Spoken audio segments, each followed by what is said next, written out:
been done on Cawdor? Are not those in commission yet returned? My liege, they have not yet come back, but I have spoke with one that did see him die, who reported that very frankly he confessed his treasons, implored your highness's pardon, and set forth a deep repentance. Oh, great Macbeth. Worthy gentleman he is. He is. My worthiest cousin, the sin of my ingratitude even now was heavy on me. More is thy due than more than all can pay. The duty I do in serving pays itself. Welcome hither.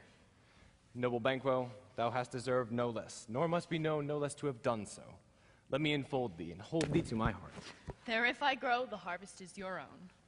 Sons, kinsmen, thanes, and you whose places are the nearest, know that we will establish our estate upon our eldest, Malcolm, who we name hereafter the Prince of Cumberland.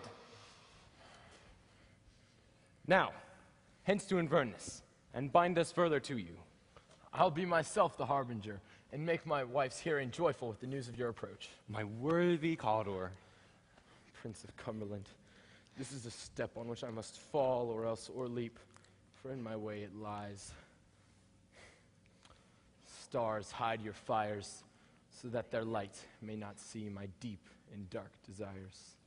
True, worthy Banquo. Let's after him, whose care has gone before to bid us welcome. It is a peerless kinsman.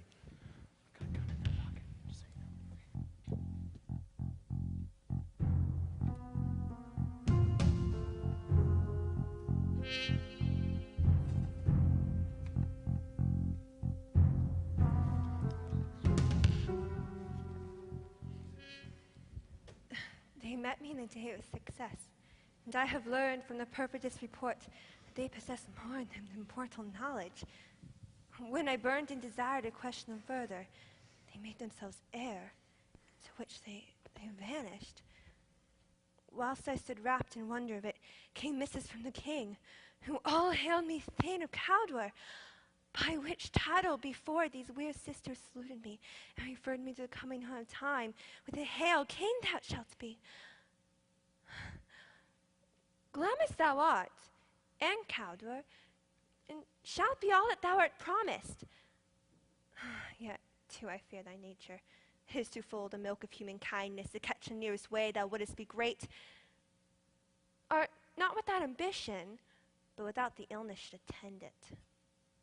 Hie thee hither, that I may pour my spirits in thine ear, and chastise with the valor of my tongue all that impedes thee from the golden round, which fate and metaphysical aid doth seem to crown thee withal. What is your tidings? The king comes here tonight. Thou art mad to say it. Is not thy master with him? Who were it so would have informed for preparation. So please you, it is true, our Thane is coming. One of my fellows had the speed of him. Give him tendings. He brings great news. Oh, and take this to my chamber. The raven himself is horse that croaks the fatal entrance of Duncan under my battlements. Come, you spirits that tend a mortal thought, and fill me from crown to toe top full of the direst cruelty. Make thick my blood. Stop up the access and passage to remorse, that no compunctious visitings of nature shake my fell purpose, nor keep peace between the effect and it. Come, thick night, and pall thee in the dunnest smoke, that my keen knife not seeing the wound it makes, nor heaven peep through the blanket of the dark, and cry, hold, hold. Great Glamis, Lord Cawdor, greater than both, by the all hail hereafter. Thy letters have transported me beyond this ignorant present, and I feel the future in an instant. My dearest love, Duncan comes here tonight. And when goes hence? Tomorrow, as he purposes. Oh, never shall sun that morrow see. To regale the time, bear welcome in your eye, your hands, your tongue. Look like the innocent flower, but be the serpent under it. He that's coming must be provided for, and you shall put this night's great business into my dispatch. We will speak of this further. Only look up clear. To alter favor ever is to fear. Leave all the rest to me.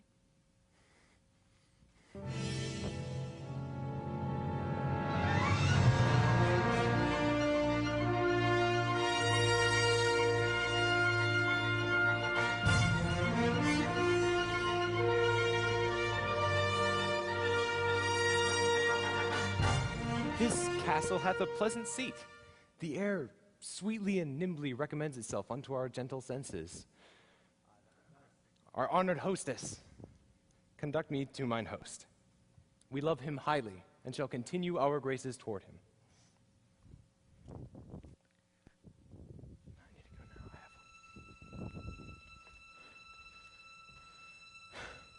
If it were done, then 'twere well it were done quickly, that this blow might be the be-all and the end-all. Yet there's still judgment here. He's here in a double trust. First as I am his kinsman and his subject, then as his host, who should against the door, against his murderer shut, not bear the knife myself. Besides, this Duncan hath borne his faculties so meek, hath performed so highly in his great office, that his virtues would cry out trumpet-tongued like angels against the deep damnation of his taking off. I have no spur to prick the sides of my intent, only vaulting ambition, which o'erleaps itself and falls on the other. How now? What news? He has almost supped. Why have you left the chamber? Hath he asked of me? No, you're not. He has. We will proceed no further in this business. He hath honored me of late, and I have bought golden opinions from many people, which should be worn now in their newest gloss, not cast aside so soon. Was the hope drunk, wherein you dressed yourself? Hath it slept since, and wakes it now to look so green and pale, what it did so freely? Art thou afeard to be the same in thine own act and valor as thou art in desire? What dost thou have which thou esteem'st the ornaments of life? Or live a coward in thine own esteem, letting I dare not wait upon I would. Prithee, peace. I dare do all that may become a man. He who does more is none. What beast was it then that made you break this enterprise with me? When you durst do it, you were a man. To be more than what you were, you would be so much more than man. But if we should fail... When we fail. But screw your courage in the sticking place and will not fail. When Duncan is asleep, his two chamberlains will lie with wine and with seal, so convinced that their memory shall be a fume. While in swinish sleep their drunk natures lies in a death, what cannot you and I perform on the unguarded Duncan?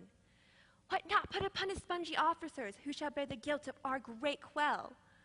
Will it not be received, when we have covered with blood the two of his chamber, that they have done it? Who dares receive it other, as we shall make our griefs and clamors roar upon his death? I am settled and bend up, each terrible agent to this horrible feat.